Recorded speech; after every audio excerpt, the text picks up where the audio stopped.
지금 이게 아마 또 하나의 그 문제는 이럴 경우에 계속 역사적 사건, 특히 어느 지역에서 일어난 역사적 사건, 우리 대한민국 지역에서 뭐 어느 지역에서든 일어나는 사건이 대한민국 가치 발전에 저는 기여를 했다고 생각을 합니다. 또 그렇게 그럴 수 있을 테고요. 그럴 경우에 그 매번 그 사건을 마치 국가기념일로 지정하듯이 사건을 계속 넣어야 되느냐 이런 문제가 있겠죠. 이 문제는 근데 지금 벌써 부마 민주항쟁 또 5.18 광주 항쟁 이렇게 이제 이어질 텐데 지금 뭐 제 쟁점은 이제 촛불 시민혁명에 대한 것 같습니다.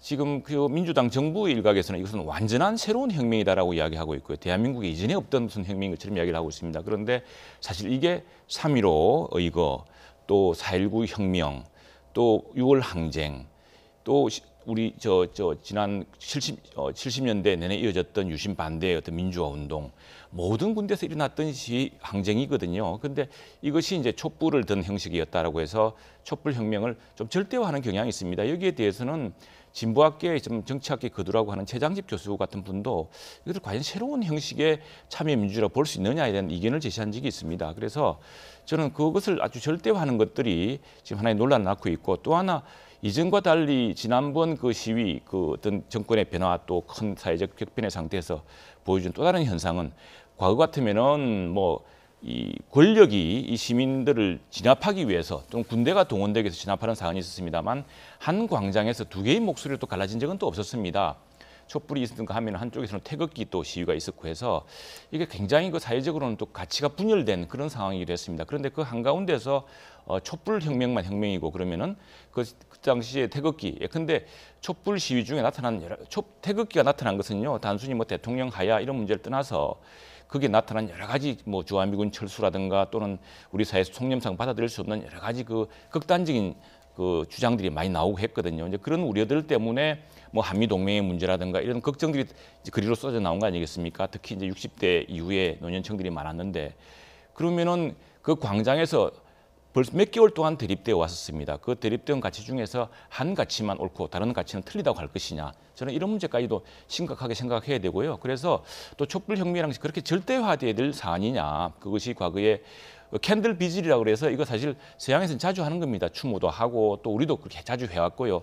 이미 미선 효순 사건 때도 그렇게 했는데 이 사안을 이 정부의 탄생의 무슨 설화처럼 이렇게 절대적화하는 것은 저는 상당히 좀 옳지 않다. 오늘 사회적 분열을 불러일으킬 수가 있고 또 우리 대한민국의 유구한 민주주의 전통의 한 부분이긴 하지만 그것이 대한민국의 다른 민주주의 전통과 뚝 떨어진 무슨 특별한 사안이냐 이렇게 이거에 대해서는 저는 생각을 달리합니다. 네, 최정 교수님. 이 토지 공개념이나 이 경제 민주화 이 겉으로는 좋은 이야기처럼 들립니다만 실제로 그거는 그 정책을 추진해서 국민들이 어떤 혜택을 보고 있는지 어떤 고통을 당하고 있는지를 좀 따져봐야 됩니다.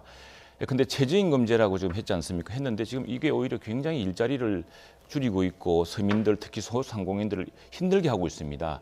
또 하나 이제 소상공인 특히 30인 이하 사업장에 근데 최저임금제로 인한 임금을 보전해주겠다 그랬더니 이 최저임금 그 지금 돈을 탓은 일자리 자금이라 그런가요? 그 하여튼 이게 10%가 안 됩니다. 왜냐하면은 이게 다른 현실을 모르고 있는 겁니다. 이 경제라는 것은 다양한 경제 주체들이 자발적으로 그 어떤 새로운 동기부여가 있어야 되고 그런데 이걸 모른 채 좋은 개념, 좋은 이념, 좋은 구호로만 접근하는 것도 굉장히 문제가 있다고 보고요.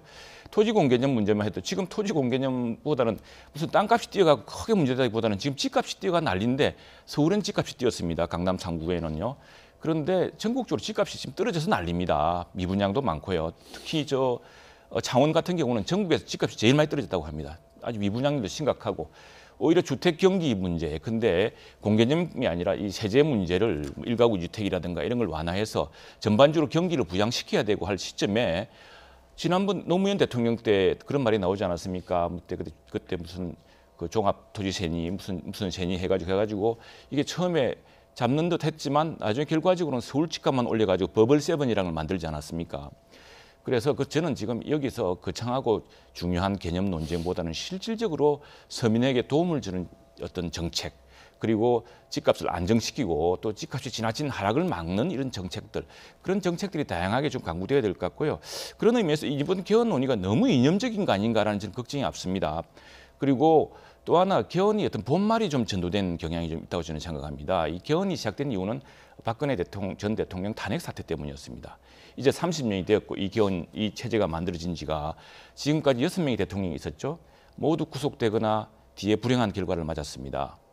그 가족들이 재임 중에 구속되거나. 이게 뭐냐? 이게 바로 제왕적 대통령제의 문제였고, 이 제왕적 대통령제의 문제는 항상 집권 5년 차, 3년 이후 접었으면은 권력의 어떤 누수 또는 레임덕이라는 게 생겨가지고 여당 내에서도 문제가 생기고 또 야당은 더 이해하고, 그래서 이런 문제를 지금 해결하고자 했던 게 개헌의 시발점이었습니다. 근데 그 제일 중요한 네. 파수라고 할 수 있는 게 빠진 지금 논의가 이루어지고 있는 겁니다. 네, 알겠습니다.